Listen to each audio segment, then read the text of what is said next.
नमस्कार, खम्मा गणी केपी न्यूज के राजस्थान बुलेटिन में आपका स्वागत है। मैं हिना शेख आपके साथ। एक नजर डालते आज की सुर्खियों पर। रामलला के आरती के लिए जोधपुर से भेजा 600 किलो देसी घी 9 साल में जुटाया। कोटा में नीट की तैयारी कर रहे छात्र का शव फंदे पर लटका मिला। इस साल के सुसाइड का यह 25वां केस। जोधपुर कोटा में टूटा बारिश का 12 साल का रिकॉर्ड। सर्द हवाओं से बढ़ी ठिठुरन। 8-9 डिग्री तक गिरेगा पारा। आखिर शिव सिंह बांकली का प्रण हुआ पूरा। पूर्व मुख्यमंत्री वसुंधरा राजे पहुंची गोगनिया माता के दर्शन करने। खूनी संघर्ष में बदला चुनावी रंजिश। दो पक्षों के बीच जमकर पथराव। फायरिंग में आधा दर्जन से अधिक घायल।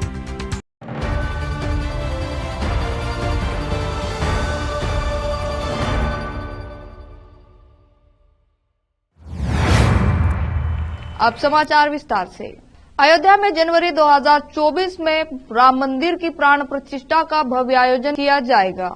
मंदिर में भगवान श्री रामलला की पहली आरती सूर्य नगरी जोधपुर के घी से ही होगी। इसके लिए सोमवार को प्राचीन तरीके से सुसज्जित बैलगाड़ी में 600 किलो शुद्ध देसी घी 108 कलश रख कर रवाना किए गए। इस रथ के साथ जोधपुर से कई राम भक्त भी अयोध्या के लिए रवाना हुए। रथ में 108 कलश के साथ 108 शिवलिंग भी रखे गए हैं। साथ ही भगवान गणेश, राम भक्त हनुमान की प्रतिमाएं भी रखी गई है। रथ रवाना होने से पहले मौके पर मौजूद भक्तों ने घी के कलश की आरती की। जब रथ रवाना हुआ तो भक्तों ने भगवान श्री राम के जयकारों से माहौल गुंजायमान हो गया। आश्रम के महंत महर्षि संदीपनी महाराज ने बताया कि भगवान श्री राम का मंदिर बनने को लेकर सदियों से इंतजार था। अब मंदिर बनना खुशी की बात है, इसलिए राम भक्तों में उत्साह है। यह सबके लिए अति सौभाग्य की बात है कि जोधपुर से रामकाज के लिए जोधपुर से विशेष घी जा रहा है। यह विशेष गुरुत रथ यात्रा जोधपुर से रवाना होकर जयपुर, भरतपुर, मथुरा, लखनऊ होते हुए अयोध्या पहुंचेगी। इस दौरान मार्ग में प्रमुख गांवों में इस यात्रा का स्वागत जगह जगह किया जाएगा। इस यात्रा के दौरान ऐतिहासिक मंदिरों तक शोभा यात्रा भी निकाली जाएगी। राजस्थान के कोटा में छात्रों के सुसाइड का मामला थम नहीं रहा है। राष्ट्रीय पात्रता सह प्रवेश परीक्षा नीट की तैयारी कर रहे एक और छात्र का शव उसके किराए के आवास में फंदे से लटका मिला है, लेकिन कमरे से कोई सुसाइड नोट बरामद नहीं हुआ है। यहाँ कोचिंग संस्थान के छात्र द्वारा की गई आत्महत्या का यह 25वां मामला है। पश्चिम बंगाल के बीरभूम जिले का मूल निवासी 25 वर्षीय फरीद हुसैन लगभग 1 साल से यहाँ के एक कोचिंग संस्थान में मेडिकल प्रवेश परीक्षा नीट की तैयारी कर रहा था। वह इस वर्ष के जुलाई महीने से वाउफ नगर में किराए के मकान में रह रहा था। इस घर में कोचिंग संस्थानों के अन्य छात्र भी रहते हैं। दादाबाड़ी पुलिस थाने के क्षेत्र निरीक्षक राजेश पाठक ने कहा कि हुसैन को आखिरी बार सोमवार को दोपहर में देखा गया था। जब वो रात 8 बजे तक अपने कमरे से बाहर नहीं आया तो उसके दोस्तों ने उसे आवाज दी, लेकिन उसने दरवाजा नहीं खोला। इसके बाद घर के मालिक को सूचना दी गई, जिन्होंने पुलिस को बुलाया। उन्होंने बताया कि पुलिस ने घटनास्थल पर पहुंचकर दरवाजा तोड़ा तो और युवक को फंदे से लटका हुआ पाया। निरीक्षक ने कहा, अभ्यर्थी के कमरे से सुसाइड नोट बरामद नहीं हुआ और अभी तक उसके यह कदम उठाने का कारण नहीं पता चल सका है। पुलिस अधिकारी ने कहा कि अभ्यर्थी के परिजनों के पहुंचने के बाद पोस्टमार्टम होगा। राजस्थान में पिछले 2-3 दिनों से हो रही बारिश के चलते प्रदेश के मौसम में ठंडक खुल गई है। प्रदेश में अब पारा 2 से 3 डिग्री तक गिर गया है। बारिश का असर अभी खास तौर राजस्थान के पश्चिमी क्षेत्र में देखने को मिल रहा है। राजस्थान के कई इलाकों में बीते 24 घंटे में हल्की से मध्यम बारिश दर्ज की गई है, जिससे तापमान में गिरावट आई है। मौसम विभाग के अनुसार यह क्रम अभी जारी रहने का अनुमान है। मौसम केंद्र जयपुर के अनुसार पिछले 24 घंटे में राज्य के कुछ इलाकों में हल्की से मध्यम बारिश दर्ज की गई। वहीं सर्वाधिक बारिश सवाई माधोपुर में 29 मिलीमीटर दर्ज की गई है। मौसम विभाग के अनुसार मंगलवार को भी राज्य के ऊपर परिसंचरण तंत्र बना रहा और वायुमंडल के निचले स्तरों में पूर्वा हवाओं के साथ बंगाल की खाड़ी से नमी बनी हुई है। 2 दिन पहले एक्टिव हुए वेस्टर्न डिस्पेच ने राजस्थान में बारिश का नया रिकॉर्ड बना दिया है।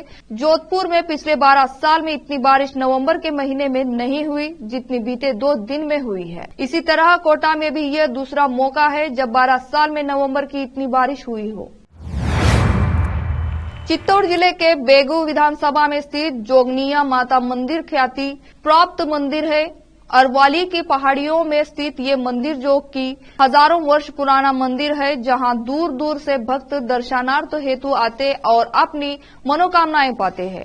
आज बात कर रहे हैं हम मां जोगनिया के ही एक ऐसे सच्चे और निष्ठावान भक्त शिव सिंह, जिनके आमंत्रण पर पूर्व मुख्यमंत्री वसुंधरा राजे सिंधिया मां जोगनिया के दर्शन हेतु जोगनिया माता पहुंची और जोगनिया माता के दर्शन कर विशेष पूजा अर्चना की।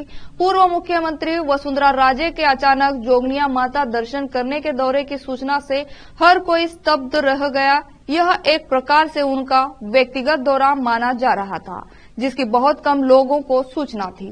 पूर्व मुख्यमंत्री वसुंधरा राजे हेलीकॉप्टर के माध्यम से सीधे जोगनिया माता पहुंची, जहां हेलीपैड पर उनको रिसीव करने कोई बड़ा नेता मौजूद नहीं रहा। हालांकि पार्टी के कुछ कार्यकर्ताओं को जब इस बारे में पता लगा तो वे हेलीपैड पहुंच गए और उनकी अगवानी की। हेलीपैड से एक कार में वसुंधरा राजे सीधे जोगनिया माता मंदिर पहुंची, जहां जोगनिया माता शक्तिपीठ के अध्यक्ष सत्यनारायण जोशी, बनोड़ा बालाजी मंदिर के पंडित कैलाश शर्मा और जोगनिया माता क्षत्रिय राजपूत सेवा संस्थान महामंत्री शिव सिंह राव राणावत सहित कई लोग ने उनका भव्य स्वागत किया। उनके स्वागत के पश्चात वसुंधरा राजे मुख्य मंदिर में दर्शन हेतु गई, जहां मंदिर के पुजारी किशन लाल भील, नारायण लाल शर्मा ने उन्हें जोगनिया माता की तस्वीर और चुनरी भेंट कर उनका स्वागत किया। चित्तौड़गढ़ से फरीद खान की रिपोर्ट। आज मेवाड़ के क्षेत्र के बेगू खंड में स्थित श्री जोगनिया माता शक्तिपीठ के यहाँ पर राजस्थान की पूर्व मुख्यमंत्री वसुंधरा राजे जी यहाँ दर्शन पूजा अर्चना हेतु पधारी और उन्होंने यहाँ माता श्री माँ जगदम्बा जोगनिया के पूजा अर्चना की, भोग दी और समस्त देशवासियों के लिए मंगल कामनाएं की। और काफ़ी समय से उनको जोगनिया माता के ही भक्त श्री शिव सिंह जी आग्रह कर रहे थे, तो उन्होंने उनके आग्रह को उनके ध्यान में था, तो माता श्री माँ जगदम्बा की कृपा से वो यहाँ पधारी और यहाँ माँ जगदम्बा जोगनिया के दर्शन कर और यहाँ की व्यवस्था देखी उन्होंने क्या कहा कुछ? यहाँ की चूँकि बहुत कम समय का कार्यक्रम था, तो यहाँ मुख्य रूप से उन्होंने माता श्री माँ 1990 ईस्वी के पूर्व जोगनिया माता की स्थापना प्रतीत होती है, तो पुराना इतिहास उन्होंने जाना और चूँकि वो धर्म के प्रति उनकी देवी के उपासक है, रुचि है, तो उन्होंने बहुत ही श्रद्धा और भावपूर्ण तरीके से उन्होंने माँ जोगनिया की पूजा अर्चना की। आपका नाम? मैं सत्यनारायण जोशी, अध्यक्ष श्री जोगनिया माता शक्तिपीठ प्रबंध विकास संस्थान। मैं 10 साल से रिक्वेस्ट कर रहा था और मैंने कई बार जयपुर गया था।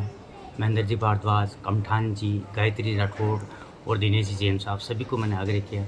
एक बार भाई साहब ने मुझे निवेदन किया था अभी कलश के अंदर, शिव सिंह जी आप जाओ, कुछ भी करो, मैडम को यहाँ दर्शन के लिए पधारें। मैं वहाँ गया भी था जोगनिया माता रहने के लिए इनवाइट करने और जोगनिया माता रहने की स्मृति चिन्ह भी देख कर आया, लेकिन मजबूरी वो उस दिन ये थी 10 तारीख को राज्यसभा चुनाव थे और राज्यसभा चुनाव के दिन मैडम नहीं आ सकी और उस दिन लोकसभा अध्यक्ष जी और मैं एक्स मुख्यमंत्री के लिए 4.5 महीने तक मैंने भोजन भी ग्रहण नहीं किया। ये बात हमारे विधायक जी कौरलाल जी गुजरना शायद आज दिन तक मैडम को नहीं बताई होगी। अभी मैंने महेंद्र जी भारद्वाज को विशेष तौर से बोला, तो महेंद्र जी भारद्वाज का शिव सिंह जी आप कुछ भी करो, मैं दीपावली बाद में दर्शन करूँगा। दर्शन के दौरान मैडम ने आपको बुलाया, क्या कुछ कहा? क्या वार्तालाप हुई अंदर?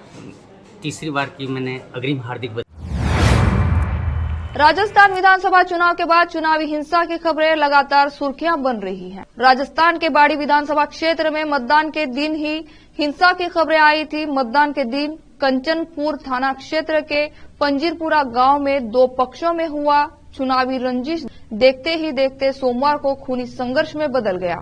दोनों पक्षों की ओर से एक दूसरे के ऊपर लाठीबाजी गई और इस दौरान हुई फायरिंग में आधा दर्जन से अधिक लोग घायल हुए हैं। इनमें घायलों में बच्चे भी शामिल हैं। पुलिस ने एम्बुलेंस की मदद से सभी घायलों को बाड़ी सरकारी अस्पताल में भर्ती करा दिया है, लेकिन 2 घायलों की नाजुक हालत होने पर चिकित्सकों ने प्राथमिक उपचार देकर जिला अस्पताल रेफर किया है। बताया जाता है कि पंजीपुरा गांव में 2 पक्षों में चुनावी रंजिश को लेकर मामूली कहासुनी हो गई, लेकिन मामले ने तूल पकड़ लिया कि लाठी डंडे व हथियारों से लैस होकर दोनों पक्ष आमने सामने आ गए। करीब आधा घंटे तक पथराव हुआ और छत पर चढ़कर फायरिंग की गई। गोलियां चलने से गांव में अफरा तफरी मच गई। गोलियों के छर्रे लगने से आधा दर्जन से अधिक पुरुष एवं बच्चे घायल हुए हैं। महिला, पुरुष और बच्चों ने घरों में घुसकर जान बचाई। घटना की सूचना स्थानीय ग्रामीणों ने पुलिस को दी गई। मौके पर पहुंची पुलिस ने मामले को शांत कराया, लेकिन उपद्रवी पुलिस को देखकर फरार हो गए। अब लेते हैं छोटा सा ब्रेक।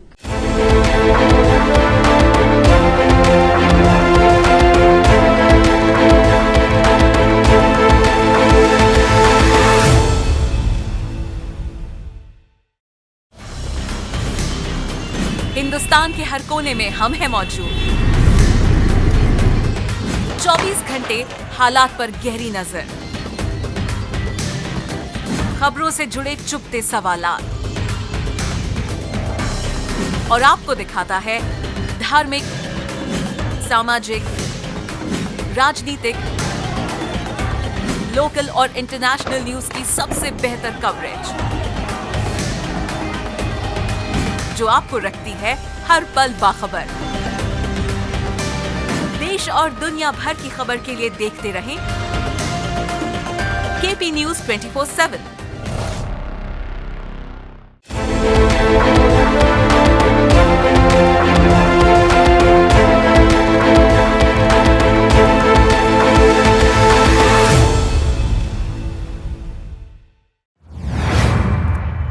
ब्रेक के बाद आपका स्वागत है।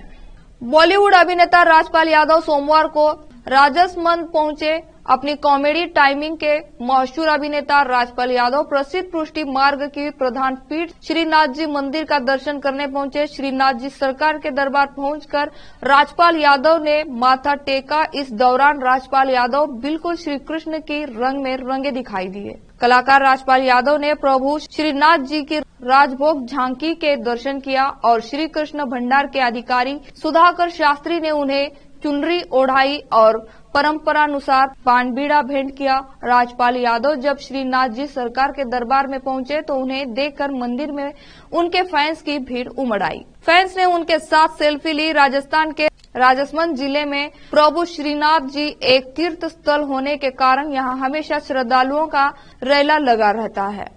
यहाँ कई सारे लोग श्रीनाथ की झांकी के दर्शन के लिए देश भर से आते हैं। बॉलीवुड फिल्म भूल भुलैया, हंगामा, चुप चुप के जैसी सुपरहिट फिल्में भी अपनी कॉमेडी किरदारों से मशहूर हुए। राजपाल यादव के प्रशंसकों और उनको चाहने वालों की संख्या राजसमंद में खूब दिखी। राजपाल यादव को निकट देख वहां मौजूद लोग आश्चर्यचकित हुए बिना नहीं रह सके। यही कारण था कि लोग उनके साथ हुए मुलाकात की यादों को संजोने के लिए उनके साथ सेल्फी लेने लगे और राजपाल यादव ने किसी को निराश नहीं किया। पश्चिमी राजस्थान में थार मरुस्थल के प्रवेश द्वार के रूप में पहचाने जाने वाले जोधपुर में मौसम के करवट बदलने के बाद गुलाबी ठंड ने दस्तक दे दी है। इसी के साथ प्रदेश के दूसरे सबसे बड़े जिले जोधपुर में एक बार फिर तिब्बती व्यापारियों का बाजार भी सज चुका है। 1980 से जोधपुर के स्टेशन रोड पर लगने वाले इस बाजार में इस बार की गुलाबी ठंड की शुरुआत के साथ ही अब रौनक भी बढ़ने लगी है। इस बार भी करीब 88 दुकानें लगाई गई है। जोधपुर ही नहीं, लगभग भारत के हर बड़े शहरों में सर्दी में सजाने वाले तिब्बती बाजार के व्यापारी सर्दी की शुरुआत होते ही गर्म कपड़ों की अपनी दुकानें लगाते हैं। लिहाजा इस दौरान अगर बात करें तो ब्रांडेड शोरूम से भी ज्यादा गर्म कपड़े की बिक्री होती है, जिसका लाखों का कारोबार होता है। तिब्बती बाजार में सर्दी की शुरुआत के साथ ही खरीदारी करने के लिए शहरवासी उमड़ रहे हैं। तिब्बती से आई दुकान के संचालक सेफागी ने बताया कि जोधपुर के रेलवे स्टेशन के बाहर हर साल तिब्बती बाजार पर दुकानें सस्ती है, जहां शहर के कई ग्राहक गर्म कपड़े खरीदने आते हैं। इस बार भी करीब 88 दुकानें लगाई गई हैं, जिनमें जैकेट से लेकर स्टॉल, हाफ जैकेट, गर्म स्वेटर, बच्चों के लिए कई तरह की डिजाइन इस बार डिमांड में है। हनुमानगढ़ जिले में 2 कारों की सोमवार सुबह ओवरटेक करने के दौरान आमने सामने की भिड़ंत हो गई है। हादसा इतना भीषण था कि इस दुर्घटना में मौके पर ही 2 लोगों की मौत हो गई और 12 लोग गंभीर घायल हो गए। दुर्घटना में घायलों का इलाज CHC रावतसर और जिला अस्पताल हनुमानगढ़ में चल रहा है। हादसा रावतसर थाना क्षेत्र के नोहर रोड स्थित गोलकपुरा में हुई। मौके पर मौजूद लोगों ने बताया कि घायलों से मिली जानकारी के अनुसार एर्टिगा सवार लोग तलवाड़ा थाना क्षेत्र के गांव डबली कलां से हरियाणा स्थित आदमपुर में एक शोक सभा में शामिल होने के लिए घर से निकले थे। वहीं स्कोडा कार में सवार भादरा से एक शादी में शामिल होकर वापस गोलूवाला जा रहे थे। मौके पर जुटी भीड़ में शामिल ग्रामीणों ने बताया कि दोनों गाड़ियां आमने सामने से आ रही थी। इस दौरान एक कार ने ओवरटेक करने की कोशिश की तो सामने से आ रही कार से उसकी जबरदस्त टक्कर हो गई। हादसा इतना भयानक था कि मौके पर दोनों यात्रियों ने दम तोड़ दिया। ग्रामीणों ने गाड़ी में फंसे लोगों को बाहर निकाला और उन्हें अस्पताल पहुंचाया। कार दुर्घटना में घायल एक महिला 60 वर्षीय भागा देवी को मृत घोषित कर दिया गया है। वहीं इलाज के दौरान कार में सवार 70 वर्षीय रणजीत ने भी दम तोड़ दिया है। वहीं हादसे में गंभीर रूप से घायल सभी पीड़ितों का इलाज जिला अस्पताल के ट्रॉमा सेंटर में चल रहा है, जहां उनकी हालत नाजुक बनी हुई है। राजस्थान विधानसभा चुनाव के परिणाम आने में अभी 5 दिन शेष है, लेकिन कांग्रेस ने सत्ता में फिर वापसी के लिए रणनीति बनानी शुरू कर दी है। पार्टी पदाधिकारियों के अभी इस संबंध में बैठक नहीं हुई है, लेकिन पार्टी के वार रूम में प्रत्याशी और जिलों के नेताओं से सीटों को लेकर आकलन किया जा रहा है। मतदान समाप्ति के तत्काल बाद मुख्यमंत्री अशोक गहलोत भी वार रूम पहुंचे थे और प्रदेश में हुए मतदान का फीडबैक लिया था। सूत्रों के मुताबिक पार्टी के वरिष्ठ नेताओं का आकलन है कि प्रदेश में कांग्रेस की महिलाओं को लेकर आई योजनाओं और OPS की वजह से करीब 15 लाख पार्टी को अधिक वोट मिले हैं। इससे कम हार वाली सीटों पर भी पार्टी की स्थिति में सुधार आया है। इनका मानना है कि कांग्रेस लगभग बहुमत के करीब पहुंच रही है। राजस्थान के मुख्य निर्वाचन अधिकारी प्रवीण गुप्ता की मंगलवार दोपहर को अचानक तबीयत बिगड़ गई। सीने में दर्द और सांस लेने में तकलीफ होने पर उन्हें अस्पताल के ICU वार्ड में भर्ती कराया गया है। जानकारी के अनुसार दोपहर में खाना खाने के बाद गुप्ता अचानक बेहोश हो गए। गुप्ता अभी जयपुर के SEMS के ICU वार्ड में भर्ती है। डॉक्टर उनकी जांच कर रहा है। SEMS के डॉक्टर सुधीर मेहता की देखरेख में गुप्ता का इलाज चल रहा है। डॉक्टर मेहता ने बताया कि गुप्ता को घर पर नाश्ता करने के बाद उल्टी हुई थी। उनकी जांच कराई जा रही है। इधर गुप्ता की तबीयत बिगड़ने के बाद IAS कृष्ण कुणाल, निर्वाचन विभाग के अधिकारी कर्मचारी भी पहुंचे, अस्पताल पहुंचे। गृह प्रमुख सचिव आनंद कुमार और चिकित्सा सचिव T रविकांत ने भी अस्पताल पहुंचकर गुप्ता का हालचाल जाना है। फिर से एक नजर सुर्खियों पर। KP न्यूज के रामलला के आरती के लिए जोधपुर से भेजा 600 किलो देसी घी, 9 साल में जुटाया। कोटा में नीट की तैयारी कर रहे छात्र का शव फंदे पर लटका मिला। इस साल के सुसाइड का यह 25वां केस। जोधपुर कोटा में टूटा बारिश का 12 साल का रिकॉर्ड। सर्द हवाओं से बढ़ी ठिठुरन, 8-9 डिग्री तक गिरेगा पारा। आखिर शिव सिंह बांकली का प्रण हुआ पूरा। पूर्व मुख्यमंत्री वसुंधरा राजे पहुंची गोगनिया माता के दर्शन करने। खूनी संघर्ष में बदला चुनावी रंजिश, 2 पक्षों के बीच जमकर पथराव। फायरिंग में आधा दर्जन से अधिक घायल।